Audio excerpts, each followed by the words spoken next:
मनोज म्हात्रे का जो हत्याकांड हुआ, मनोज म्हात्रेंचा जो हत्याकांड झाला अतिशय निंदनीय, निर्दयी आहे। हे हत्याकांड झाला त्याच्यानंतर रीतसर ज्यांनी हत्या केली त्यांना पकडलं गेलं, या गोष्टीचं आम्ही कधीच समर्थन करणार नाही। हे खूप चुकीचं झालेलं आहे आणि त्यांचं रीतसर न्यायालयात चौकशी, न्यायालयीन पोलिसीय चौकशी चालू आहे आणि त्याच्यात आमच्या बंधू सुमित पाटील यांचं नाव त्यांनी घेतलं। खरोखर म्हणजे माझ्यासाठी तर हास्यास्पद गोष्टी एक कोणी करावं। आता त्यांनी 8-9 वर्षापूर्वीची गोष्ट त्यांनी बाहेर काढली। हे कोणत्या माणसाने बाहेर काढावी ज्यांच्यावर स्वतःवर 2014ला 178, 179, 181, 420 सारखे गुन्हे या बाल्यामामा काल्यामामावर दाखल झाले आहेत। आज मी बाल्यामामा काल्यामामा का करतोय? बाल्यामामाच्या नावाने आणि पूर्ण लोकसभेचा काल्यामामा करून टाकलेला आहे।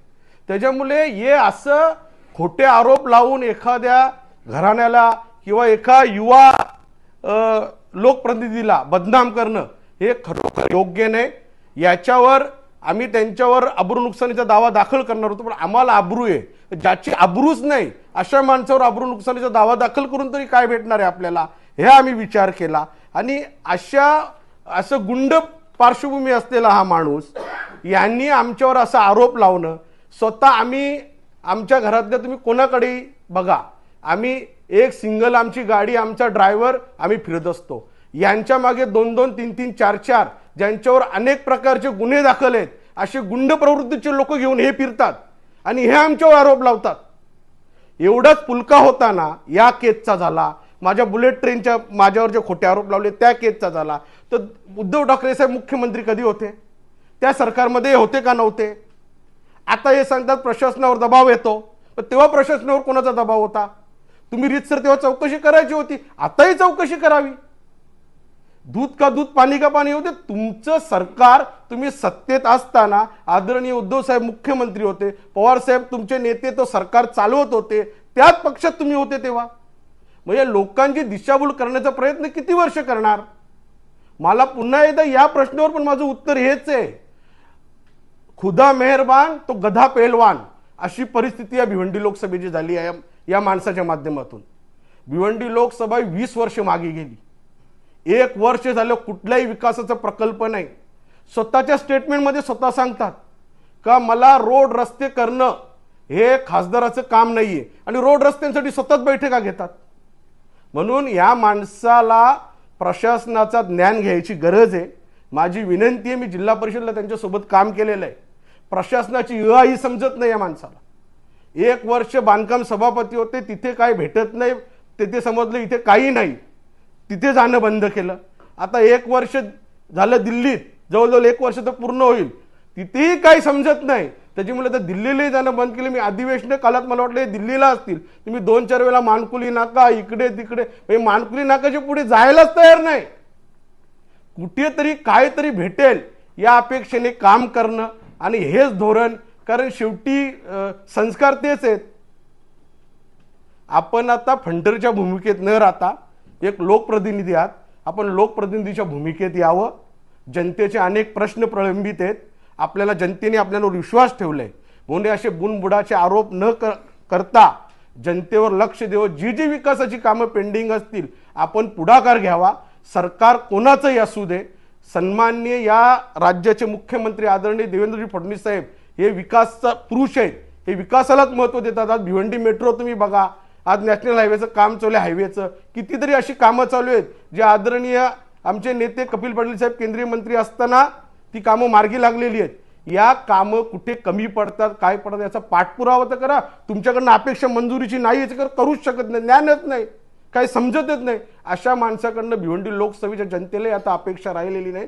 त्यामुळे 2 नंबरचा बिझनेस करता यांच्यासोबत साठे होते। 1 मिनिट त्याच्यानंतर दोस्तीचा विषय त्यांनी तुम्हाला सांगितलं।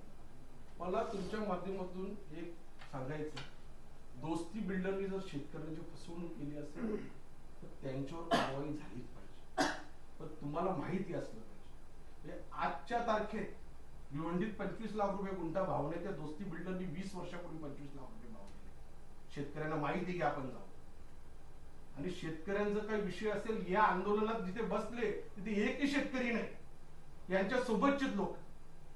शेतकरी चेक करा ती व्हिडिओ, एकही शेतकरी तिथे अवेलेबल नाही. त्यांच्याशी त्यांचा मॅनेजरही यांच्यासोबत बैठकीसाठी आली नाही. एवढं यांनी खासदारकीच्या गरिमेचा एकदम खालचा दर्जा गाठलेला आहे. यांचा मॅनेजर ऐकत नव्हता ना, तर माझा सरपंच तिथे हेमंत घरत, त्याला सांगितलं असतं कुठल्या शेतकऱ्यांचं, त्यांनी सोडून दिलं असतं. कारण जर मालक याला भेटत नाही, ते हेमंत घरत आमचा सरपंच आहे साधा, त्या सरपंचाने फोन केला तर 1 मिनिटात शेतकऱ्याचा प्रश्न सोडवतो. म्हणजे त्याच्या त्यांना साठेलोटे पाहिजे.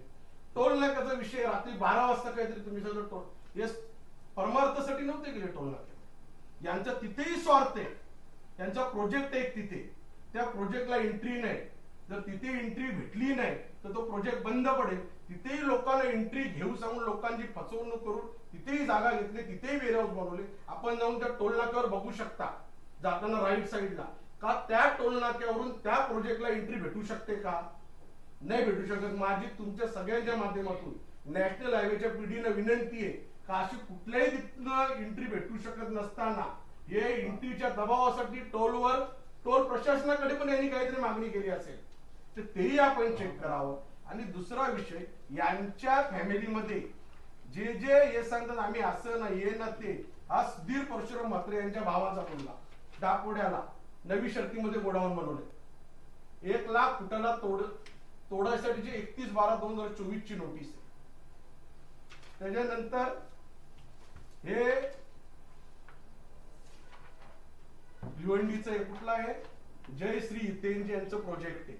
याच्यात तर अक्षरशः पेपर घ्या तुम्ही, तुम्हाला कॉपी देतो, अक्षरशः खोट्या घरपट्ट्या लावलेल्या आहेत. म्हणजे ग्रामपंचायतला पत्र देऊन एक निंबवली ग्रामपंचायत त्याचं पत्रही तुम्हाला.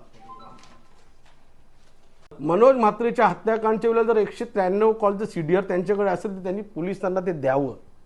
कारण पोलिसांनी रीतसर चौकशी करून आता मला तरी वाटतं कोर्टात त्याचं हेही दाखल झालं असेल चार्जशीट.